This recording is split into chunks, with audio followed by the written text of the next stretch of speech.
आपके साथ दीप बाफिला हाजिर है हम 24 घंटे 24 रिपोर्टर लेकर, जहां आपको मिलेगी 24 घंटे की बड़ी खबरों की पूरी रोज। लेकिन सबसे पहले जानिए हेडलाइंस। विनेश के वजन वाली थ्योरी कैसे पड़ी मेडल पर भारी, बताएंगे अजय बाजी।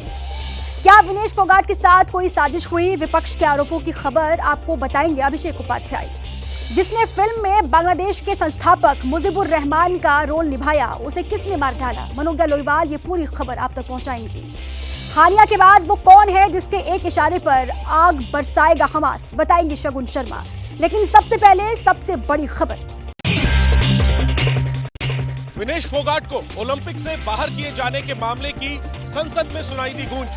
भारत ने अंतर्राष्ट्रीय ओलंपिक कमेटी से जताया है कड़ा विरोध। पूरा देश जब ओलंपिक में विनेश फोगाट के धमाकेदार अंदाज में फाइनल में पहुंचने की खुशी मना ही रहा था, तभी पेरिस से आई खबर ने सदमा दे दिया। 100 ग्राम ज्यादा वजन होने पर विनेश को डिस्क्वालीफाई किए जाने का मामला संसद में भी गूंजा। खेल मंत्री को जवाब देने आना पड़ा। इस मामले को लेकर भारतीय ओलंपिक संघ ने अंतर्राष्ट्रीय कुश्ती संघ से कड़ा विरोध भी दर्ज किया है। खेल मंत्री ये गिनाने लगे कि सरकार ने विनेश को कितनी सुविधाएं दी। उनके बयान से असंतुष्ट विपक्ष के सांसदों ने सदन से वॉकआउट कर दिया। इससे पहले प्रधानमंत्री नरेंद्र मोदी ने सोशल मीडिया पोस्ट में विनेश को चैंपियनों की चैंपियन कहा। लिखा कि आप भारत का गौरव और हर एक भारतीय के लिए प्रेरणा हैं। लोकसभा में विपक्ष के नेता राहुल गांधी ने लिखा, हमें पूरी उम्मीद है कि भारतीय ओलंपिक संघ इस निर्णय को मजबूती से चैलेंज कर देश की बेटी को न्याय दिलाएगा। समाजवादी पार्टी अध्यक्ष अखिलेश यादव ने लिखा, विनेश फोगाट के फाइनल में न खेल पाने की चर्चा के तकनीकी कारणों की गहरी जांच पड़ताल हो। तो कम से कम सिल्वर के लिए तो उनको कंसीडर किया जाना चाहिए। अचानक ये 100 ग्राम ओवर गई। समझता हूं कि भारत सरकार को तुरंत हस्तक्षेप करना चाहिए। पंजाब के मुख्यमंत्री भगवंत मान तो विनेश फोगाट के गांव ही पहुंच गए। यहां उन्होंने विनेश के ताऊ महावीर फोगाट से मुलाकात की। एक दिन में वो लड़की 3 मुकाबले जीत रही है, अगले दिन 100 ग्राम बढ़ा के उसको कह रहे तुम आगे नहीं लड़ोगी, तेरे पुराने मुकाबले भी कैंसिल। ये क्या हो रहा है? विनेश फोगाट के मामले में खुद प्रधानमंत्री मोदी ने भारतीय ओलंपिक संघ के अध्यक्ष पीटी उषा से विनेश की मदद के लिए विकल्प की संभावनाएं तलाशने को कहा है। संसद के भीतर वॉकआउट और संसद के गेट पर प्रोटेस्ट। इंडिया गठबंधन के सांसदों ने आज विनेश फोगाट के मुद्दे पर संसद में प्रोटेस्ट किया। संसद भवन के मेन गेट पर नारे लगाते कांग्रेस और उसकी सहयोगी पार्टियों के सांसद।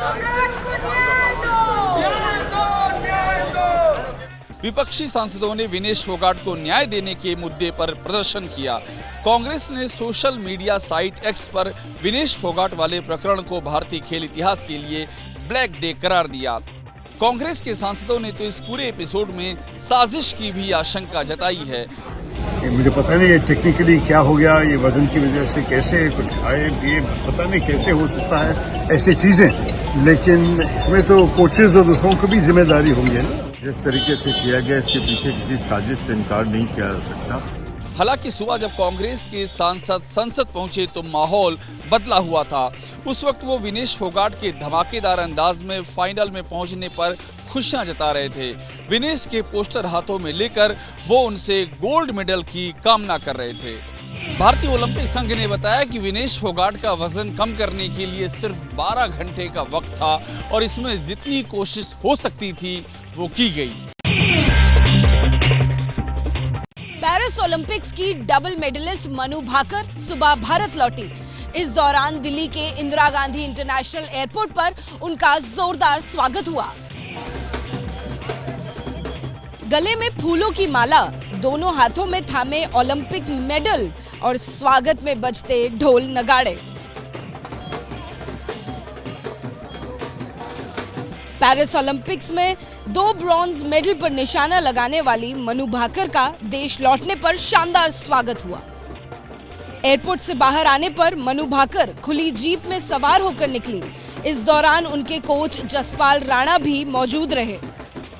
मुझे बेहद खुशी है कि लोगों से इतना सारा प्यार मिल रहा है और इतना सपोर्ट कर रहे हैं और मैं उम्मीद करती हूँ कि आगे भी ये यूं ही बरकरार रहेगा। मैं भी यूं ही मेहनत करती रहूँगी और अपना बेस्ट देती रहूँगी। पेरिस ओलंपिक्स में मनु भाकर ने 10 मीटर एयर पिस्टल गेम्स में इंडिविजुअल और मिक्स्ड इवेंट्स में सरबजोत सिंह के साथ कांस्य पदक अपने नाम किया। वो एक ही ओलंपिक में 2 मेडल जीतने वाली पहली भारतीय महिला खिलाड़ी हैं। मनु भाकर पेरिस ओलंपिक्स की क्लोजिंग सेरेमनी में भारतीय दल की ध्वजवाहक होंगी। मनु रविवार को होने वाली क्लोजिंग सेरेमनी के लिए एक बार फिर से पेरिस लौटेंगी। यूपी में भारी बारिश से डूबा मुरादाबाद का रेल ट्रैक। प्रयागराज में लेटे हनुमान जी के मंदिर में घुसा पानी। वाराणसी में डूबे घाट। अब छतों पर हो रहा है अंतिम संस्कार।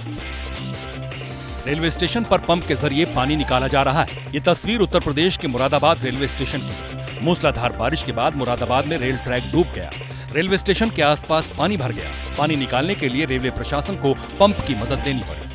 भारी बारिश का असर प्रयागराज में भी दिख रहा है। यहाँ गंगा और यमुना दोनों ही नदियों में पानी तेजी से बढ़ रहा है। गंगा का पानी संगम पर बने लेटे हनुमान जी के मंदिर में घुस गया। पानी मंदिर में घुसा तो पुजारियों ने शंख और घंटे बजाकर मां गंगा का स्वागत किया। गंगा का पानी आने पर मंदिर में विशेष पूजा अर्चना और आरती भी की गई। वाराणसी में भी गंगा उफान पर है। गंगा का पानी खतरे के निशान के बेहद करीब पहुंच गया है। घाट पानी में डूब गए हैं। गंगा का जलस्तर बढ़ने से मणिकर्णिका और हरिश्चंद्र घाट पर गलियों और छतों पर अंतिम संस्कार हो रहा है। बहुत ज्यादा दिक्कत हो रहा है और परेशानी भी हो रही है। अगर एक क्लास हटेगी तभी दूसरा हो पाएगा ना, जगह नहीं है इसके लिए। जहाँ 2 घंटे में होता था 4-5 घंटा लग जा रहा है। 1 घंटे के बाद 2 फीट बढ़ गया पानी। जलस्तर बढ़ते ही जा रहा है दिनों दिन।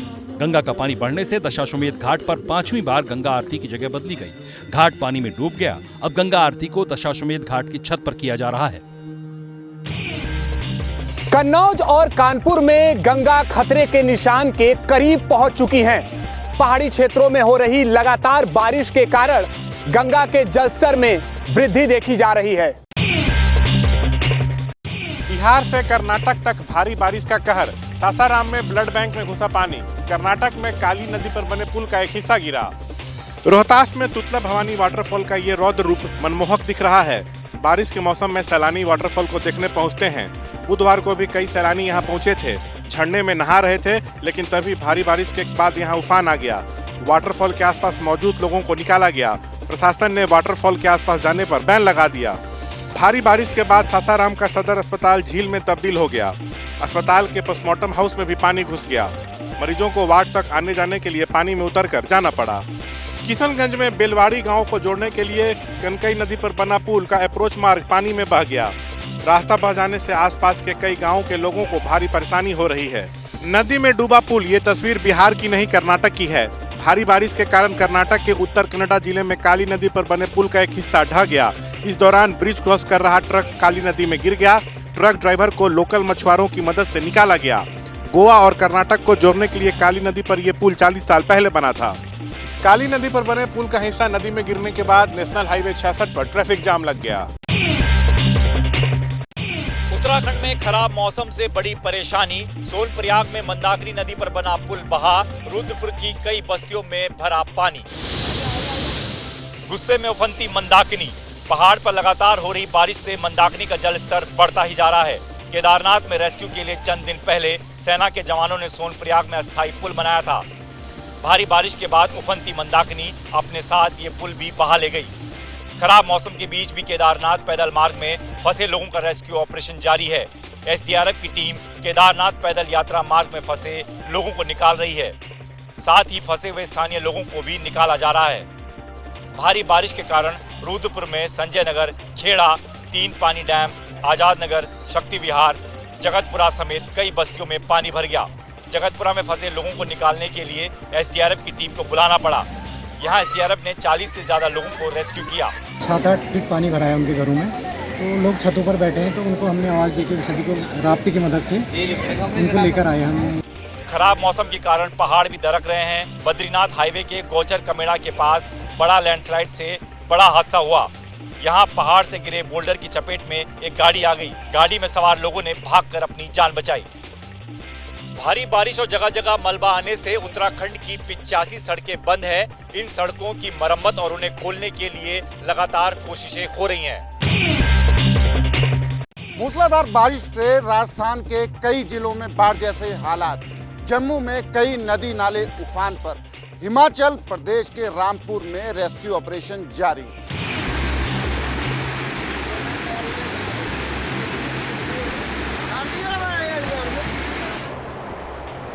राजस्थान के जैसलमेर, पाली और जोधपुर में पिछले 24 घंटों के दौरान तेज बारिश के बाद बाढ़ जैसे हालात हुए। जैसलमेर के मोहनगढ़ में 10 इंच, पोखरण में 7 इंच बारिश हुई है। पाली में 10 इंच और जोधपुर में 9 इंच बारिश हुई है। जोधपुर के लोहावट में लगातार हो रही बारिश से पानी भर गया है, सड़कें डूब गई हैं। ऐसे में एक पुलिसकर्मी ट्यूब की नाव वाइपर से चलाकर पानी पार करता दिखा। ये वीडियो सोशल मीडिया पर वायरल हो रहा है। टोंक में भारी बारिश से रास्ते डूब गए हैं, कई गांवों का संपर्क कट गया है। पाली में बाढ़ से शहर की 52 से ज्यादा कॉलोनियां पानी में डूब गईं। भारी बारिश के बाद कई नदियां उफान पर हैं। हिमाचल प्रदेश के कुल्लू और रामपुर में रेस्क्यू ऑपरेशन जारी है। बादल फटने से हुई भारी तबाही के बाद यहां लोगों तक मदद पहुंचाई जा रही है। मौसम विभाग ने 10 राज्यों में भारी बारिश का अलर्ट जारी किया है। हिमाचल प्रदेश, उत्तराखंड, उत्तर प्रदेश, मध्य प्रदेश, असम जैसे राज्यों में अगले 2 दिन में भारी बारिश हो सकती है। शेख हसीना के तख्ता पलट के बाद भी बांग्लादेश में हिंसा का दौर लगातार जारी है। तीसरे दिन भी हिंसा थमती नजर नहीं आ रही, लेकिन इस बार हिंसा सबसे ज्यादा टारगेटेड अटैक के तौर पर अल्पसंख्यकों पर हो रही है। हिंदुओं पर लगातार हमले हो रहे हैं। हिंसा का कोई धर्म नहीं होता, लेकिन ऐसा लगता है कि बांग्लादेश में उपद्रवियों और दंगाइयों ने तख्ता पलट के नाम पर सिर्फ एक धर्म को देख लिया। हिंदुओं के खिलाफ जमकर हिंसा की, मकान और दुकानों को जलाया जाना अब भी जारी है। पंचगढ़ से लेकर दिनाजपुर, बोगरा से लेकर रंगपुर और सिराजगंज तक इस तरह की तस्वीरें लगातार सामने आ रही हैं। किसी का घर फूंक दिया गया तो कहीं तोड़फोड़ की गई, घर से बाहर निकालकर पीटा और फिर जिंदा जलाने की खबरें भी सामने आई। रिपोर्ट के मुताबिक बांग्लादेश में हिंदू गायक राहुल आनंद के घर को टारगेट किया गया। राहुल आनंद के घर में पहले लूटपाट की गई, इसके बाद आग के हवाले कर दिया गया। बांग्लादेशी मीडिया के मुताबिक राहुल आनंद और उनके परिवार ने छिपकर अपनी जान बचाई। खबर तो ये भी है कि ये उन एक्टर्स और प्रोड्यूसर्स को निशाना बना रहे हैं जो शेख हसीना की पार्टी के करीब थे। जानकारी के मुताबिक बांग्लादेशी अभिनेता शांतो खान और उनके पिता सलीम भी उपद्रवियों के निशाने पर आ गए। फरक्काबाद बाजार में भीड़ ने उन्हें घेरा था। हालांकि पहले उन्होंने गोली चलाकर जान बचाई, लेकिन बाद में भीड़ ने पीट कर मार डाला। बांग्लादेश मीडिया के मुताबिक किशोरगंज, मुगरा, नरैल, वेस्ट जशोर समेत कई जगहों पर भीड़ का आतंक दिखाई दिया। दंगाई हिंदुओं को टारगेट करने के साथ साथ उनकी संपत्ति भी लूट कर ले गए, और ये सब कुछ इसलिए हो रहा है क्योंकि शेख हसीना के राज में लोकतंत्र कायम था। बांग्लादेश के सुप्रीम कोर्ट के बार एसोसिएशन के चीफ ने शेख हसीना के खिलाफ एक्शन लेने की मांग की है। उन्होंने भारत से मांग की है कि शेख रेहाना और शेख हसीना दोनों को भारत वापस भेजा जाए। बांग्लादेश में हिंसा का एक और खौफनाक रूप देखने को मिला है। शेख हसीना की पार्टी से जुड़े हुए लोगों को लगातार वहां पर चुन चुन कर मौत के घाट उतारा जा रहा है, जिस वजह से कई लोग देश छोड़कर बाहर जाने को मजबूर हैं। सोमवार को बांग्लादेश किस तरह सुलगा, उसकी तस्वीरें अभी तक सामने आ रही हैं। दावा किया गया है कि ये बांग्लादेश के पूर्व क्रिकेटर और शेख हसीना की पार्टी के एमपी रहे मशरफ मुर्तजा का घर था। दंगाइयों ने इसे आग के हवाले कर दिया। मुर्तजा तो बच गए, लेकिन उनकी पार्टी के कई लीडर्स को बेरहमी से मार दिया गया। ढाका ट्रिब्यून की रिपोर्ट के मुताबिक सोमवार को हुई हिंसा में आवामी लीग के 29 नेताओं समेत उनके परिवार वालों की हत्या कर दी गई।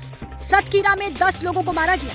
कोमिला में 11 लोगों को पीट कर मौत के घाट उतार दिया गया। बताया जा रहा है कि जो नेता बच गए हैं उन्हें ढूंढने के लिए जासूसों की फौज एक्टिव कर दी गई है। इस बीच कई नेता देश छोड़कर भाग गए। बांग्लादेश के अखबार डेली स्टार का कहना है कि हसीना सरकार में शिक्षा मंत्री रहे मोहिबुल हसन चौधरी, ग्रामीण विकास और सहकारिता मंत्री मोहम्मद ताजुल इस्लाम देश छोड़कर विदेश चले गए। लगातार बढ़ती हिंसा को लेकर बांग्लादेश के पूर्व वित्त मंत्री अबुल हसन, खेल मंत्री नजमुल हसन और ढाका साउथ सिटी के मेयर भी देश छोड़कर बाहर जाने को मजबूर हैं। तख्ता पलट के बाद बांग्लादेश में नई सरकार के गठन का फार्मूला तय हो गया। मोहम्मद यूनिस की अगुवाई में कल अंतरिम सरकार का शपथ ग्रहण होगा।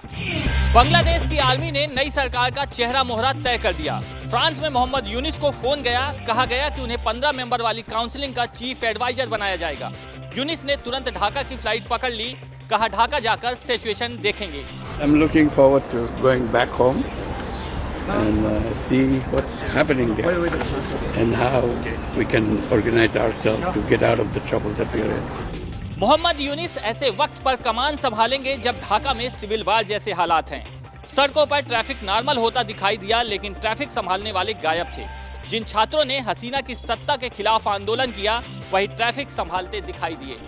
सर्वजन ग्रहणयोग्य নোবেল পুরস্কার বিজয়ী আন্তর্জাতিক খ্যাতিসম্পন্ন ব্যক্তিত্ব ডক্টর মোহাম্মদ ইউনুসের নাম প্রস্তাব করেছিলাম। बांग्लादेश में सारा सिस्टम डिरेल हो गया, पुलिस थाने वीरान हैं और बैंक का कामकाज भी ठप हो चुका है। ऐसा इसलिए क्योंकि कई पुलिसकर्मियों, सीनियर अफसरों को हटा दिया गया है। 4 बड़े बैंक अफसरों से भी इस्तीफा ले लिया गया। इन सब के बीच बीएनपी की लीडर खालिदा जिया ने मुल्क को संबोधित किया। যারা মরণপণ সংগ্রাম করে এই অসম্ভবকে সম্ভব করেছে। आज ये जानकारी सामने आई कि शेख हसीना ने हेलीकॉप्टर में नहीं बल्कि C-130J सुपर हरकुलिस में ढाका छोड़ा था। सोमवार को कुर्मीटोला एयरबेस की नई तस्वीरों में मिलिट्री एयरक्राफ्ट भी दिखाई दिया। 3 दिनों से शेख हसीना हिंदुस्तान में है। हिंडन एयरबेस से वो आगे कहां जाएगी, इसको लेकर भी कोई क्लियरिटी नहीं है। खबर यह है कि केंद्र सरकार भी हसीना के भारत छोड़ने को लेकर दबाव नहीं डालेगी। बांग्लादेश में हिंदुओं और मंदिरों पर हो रहे हमले के खिलाफ भारत में हिंदू महासभा, बजरंग दल समेत कई हिंदू संगठन के कार्यकर्ता सड़कों पे उतरे। बांग्लादेशी घुसपैठियों के खिलाफ की कार्रवाई की मांग। पुतला दहन, नारेबाजी, बैनर, पोस्टर लेकर सड़क पर प्रदर्शन। ये गुस्सा बांग्लादेश में हिंदू और हिंदू मंदिरों पर हमले की घटनाओं को लेकर है। लखनऊ में हिंदू महासभा के कार्यकर्ताओं ने प्रदर्शन कर बांग्लादेश में आतंकवादियों पर कार्रवाई की मांग की। वहीं जम्मू में बजरंग दल और डोगरा फ्रंट के कार्यकर्ताओं ने पुतला फूंक कर अपना गुस्सा जाहिर किया। वहाँ पीछे से पर्दे के उस आंदोलन को घुमा दिया जाता है और वो हिंदू विरोधी आंदोलन बन जाता है। केंद्र की सरकार को आगाह करते हैं कि वो दबाव बने, राजनीतिक दबाव बनाए, कैसे कांडों को रुकवाए। इधर देश के अंदर कांग्रेस नेता सलमान खुर्शीद के बयान पर हंगामा बढ़ता जा रहा है। सलमान खुर्शीद ने कहा था बांग्लादेश जैसे हालात भारत में भी बन सकते हैं। विरोध के बाद भी सलमान खुर्शीद अपने बयान पर बने हुए हैं। I say whatever I say in public, never in private. Salman Khurshid के बाद जम्मू कश्मीर की पूर्व मुख्यमंत्री महबूबा मुफ्ती ने भी विवादित बयान दिया है। महबूबा ने कहा तानाशाही ज्यादा दिन तक नहीं चलती। बांग्लादेश में हिंसा का असर भारत से होने वाले व्यापार पर दिखने लगा है। नासिक से प्याज का निर्यात तो भीलवाड़ा में कपड़े का कारोबार प्रभावित हुआ है। प्याज से लदे ट्रकों के पहिए थमे हुए हैं। 1 या 2 नहीं, दर्जनों ट्रक खड़े हैं। वजह बांग्लादेश में जारी हिंसा से पहले तक रोजाना नासिक से प्याज लेकर 60-70 ट्रक बांग्लादेश रवाना होते थे, लेकिन हिंसा शुरू होने के बाद से बॉर्डर बंद है। ऐसे में कई ट्रक सीमा पर फंस गए हैं। इधर स्वाभिमानी शेतकरी संगठन के अध्यक्ष राजू शेट्टी ने प्रधानमंत्री मोदी को पत्र लिखकर दखल देने की मांग की है। लग रहा था कि प्याज के दरों में जो तेजी आना चाहिए था वो फिलहाल के लिए रुक गया है। सिर्फ प्याज निर्यात ही नहीं, राजस्थान के भीलवाड़ा से डेनिम और यार्न का व्यापार भी रुक गया है। जयपुर से ऑटो पार्ट्स, मार्बल और ग्रेनाइट के कारोबारियों को भी झटका लगा है। राजस्थान के राजसमंद, मकराना और जयपुर से बड़ी मात्रा में मार्बल और ग्रेनाइट का निर्यात बांग्लादेश को किया जाता है, जो हिंसा के चलते पूरी तरह से रुक गया है। शेख हसीना को लेकर एक बड़ी खबर सामने आई। गाजियाबाद के हिंडन एयरबेस पर शॉपिंग की, पैसे कम पड़े तो बांग्लादेशी करेंसी में पेमेंट की। सोमवार को शेख हसीना जब बांग्लादेश से भारत के लिए निकली तो वो अपने साथ 2 बैग 4 सूटकेस लेकर आई थी। इनमें हसीना के साथ उनकी बहन रिहाना का भी सामान था। लेकिन सूत्रों से पता चला है कि शेख हसीना ने मंगलवार को हिंडन एयरपोर्ट स्टेशन पर बने शॉपिंग कॉम्प्लेक्स से शॉपिंग की। उन्होंने अपने और अपनी बहन के लिए कपड़े खरीदे हैं। जानकारी के मुताबिक पूर्व प्रधानमंत्री ने 30,000 रुपए की खरीदारी की। हालांकि इस दौरान उनके पास इंडियन करेंसी यानी कैश कम पड़ गया था, तो उन्होंने बांग्लादेशी नोट दिए, फिर पूरा पेमेंट किया। शेख हसीना का सियासी भविष्य क्या रहने वाला है, इसे लेकर फिलहाल कयास लगाए जा रहे हैं। वहीं उनके बेटे का कहना है कि अभी शेख हसीना ने किसी भी देश से शरण नहीं मांगी। लंदन से शरण मांगने वाली खबरों को निराधार बताया। बांग्लादेश में अस्थिरता के माहौल के बीच अमेरिका और चीन ने रिएक्ट किया है। दोनों ही देशों ने कहा कि हालात पर नजर रखे हुए हैं, चाहते हैं कि जल्द बने स्थिर सरकार, आर्मी संयम बरते। कल संसद में पेश होगा बहुचर्चित वक्फ बोर्ड संशोधन बिल। सांसदों को दी गई बिल की कॉपी। बहुचर्चित वक्फ बोर्ड संशोधन बिल को कल लोकसभा में पेश किया जाएगा। संसदीय कार्य और अल्पसंख्यक मामलों के मंत्री किरेन रिजिजू बिल को पेश करेंगे। बिल की कॉपी सांसदों को दे दी गई है। कैबिनेट ने 2 अगस्त को बिल की मंजूरी दी थी। बिल के जरिए वक्फ बोर्ड की शक्तियों और कार्य प्रणाली में सुधार की मंजूरी दी गई है।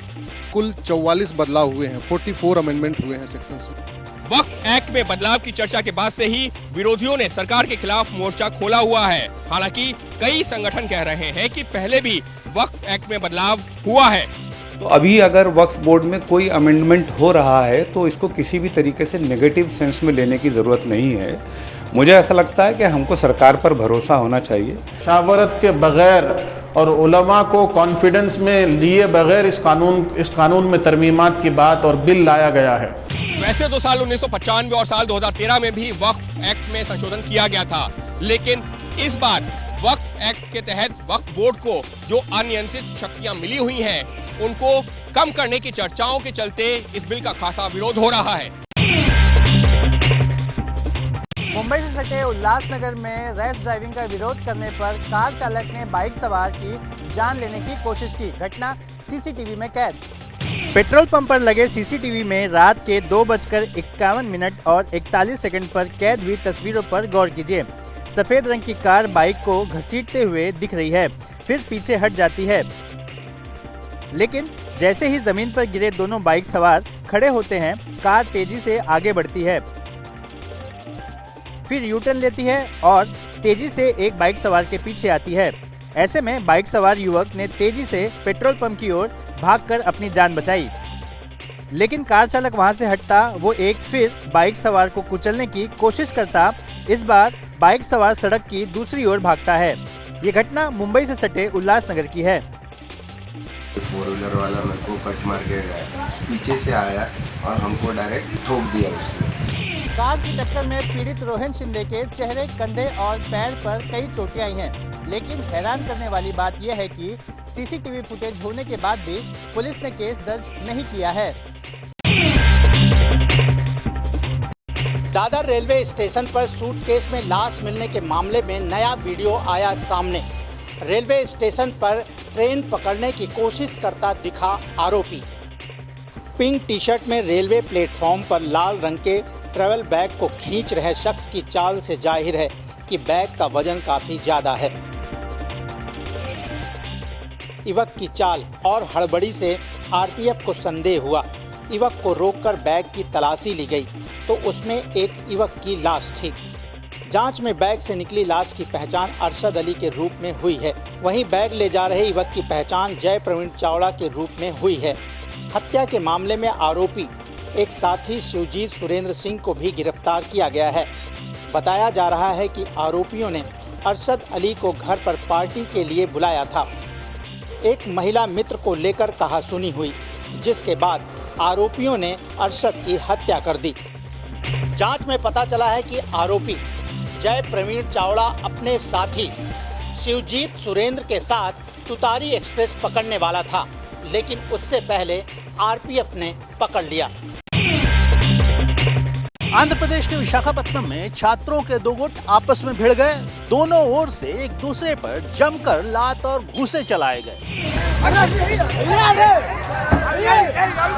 सड़क के बीचों बीच दे दनादन,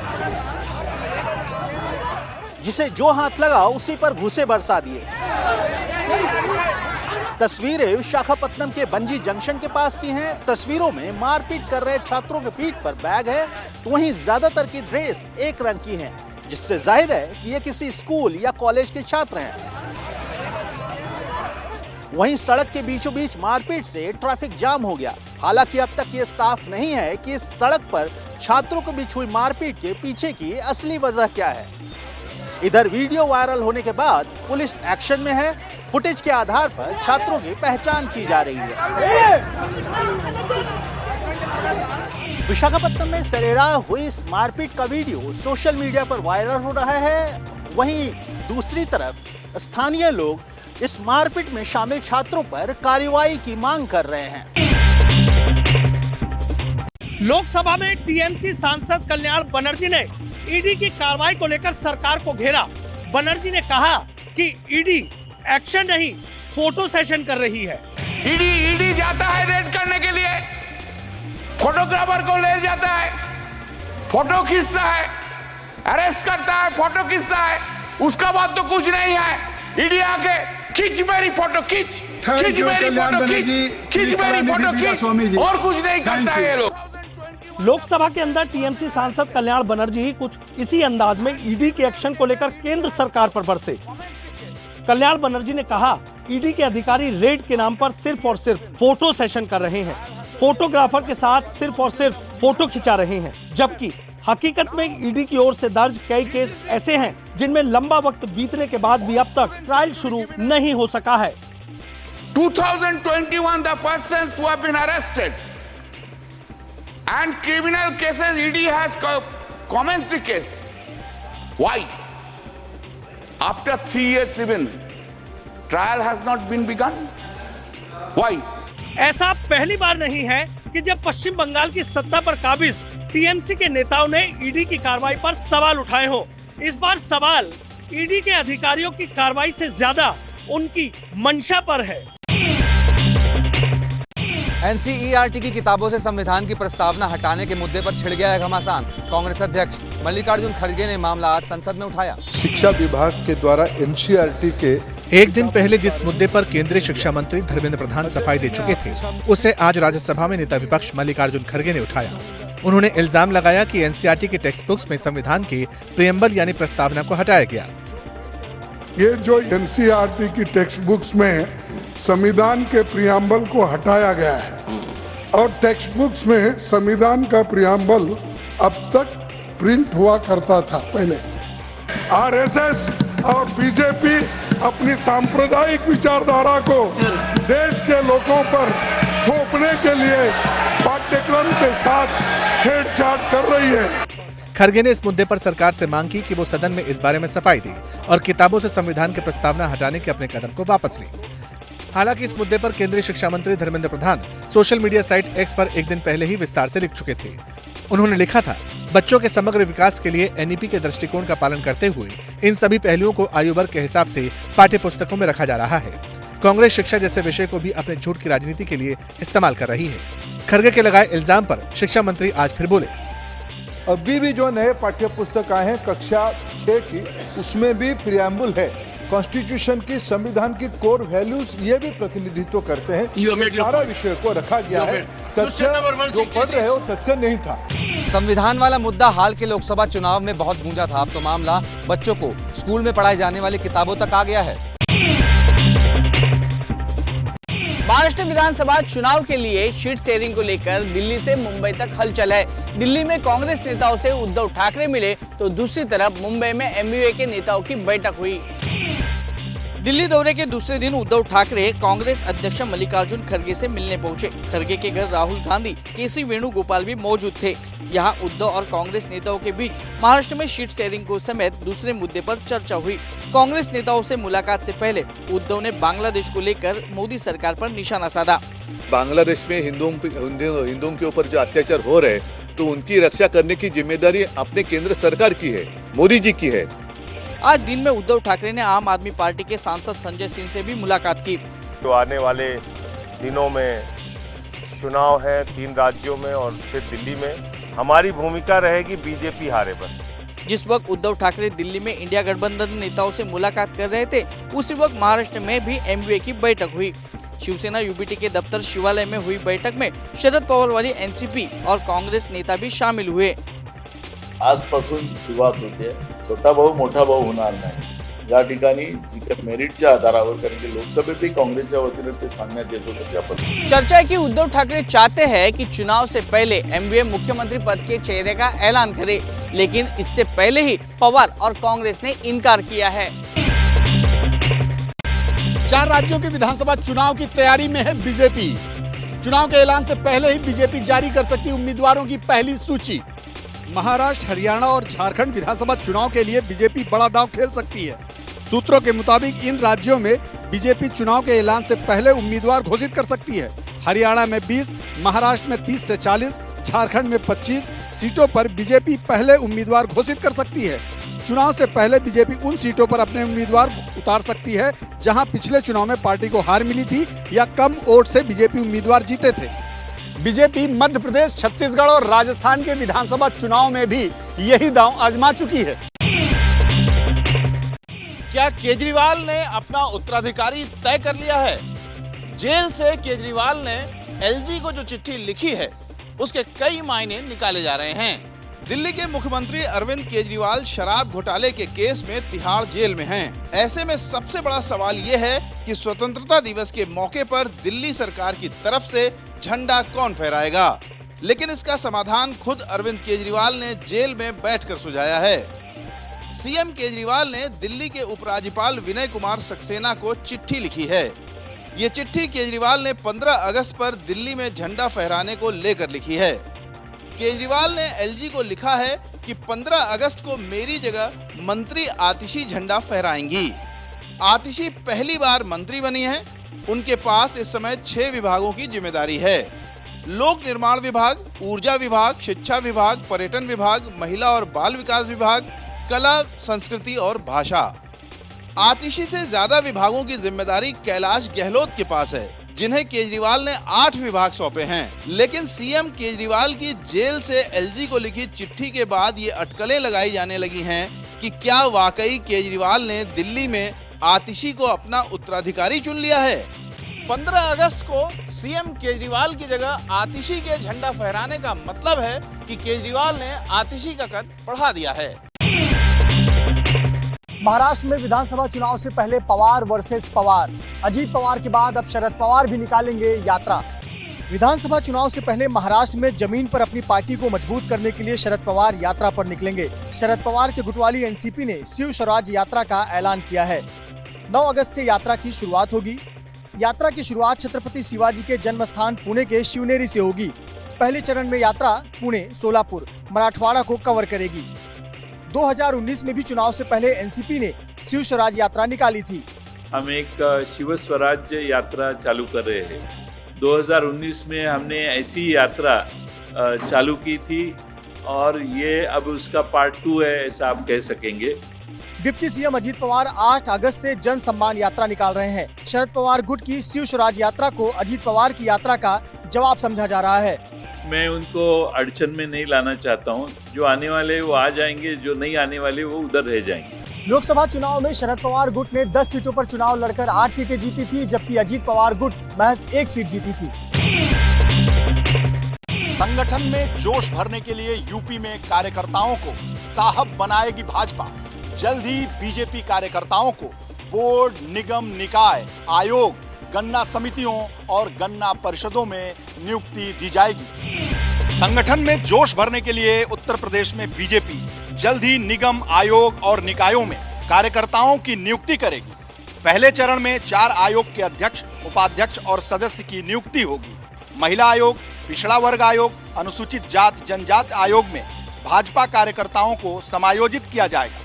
मुख्यमंत्री योगी आदित्यनाथ, डिप्टी सीएम केशव प्रसाद मौर्य और ब्रजेश पाठक, यूपी बीजेपी अध्यक्ष भूपेंद्र चौधरी और बीजेपी के संगठन महामंत्री धर्मपाल की सहमति से पद भरे जाएंगे। बीजेपी निकायों में 2200 से ज्यादा पार्षद मनोनीत करेगी। इन नियुक्तियों में हर मंडल, क्षेत्र और जाति का ध्यान रखा जाएगा। नियुक्ति के लिए पार्टी संगठन की तरफ से कार्यकर्ताओं का नाम आगे किया जाएगा। संगठन के पदाधिकारी नियुक्ति के लिए कार्यकर्ताओं के नाम की लिस्ट संगठन महामंत्री धर्मपाल को देंगे।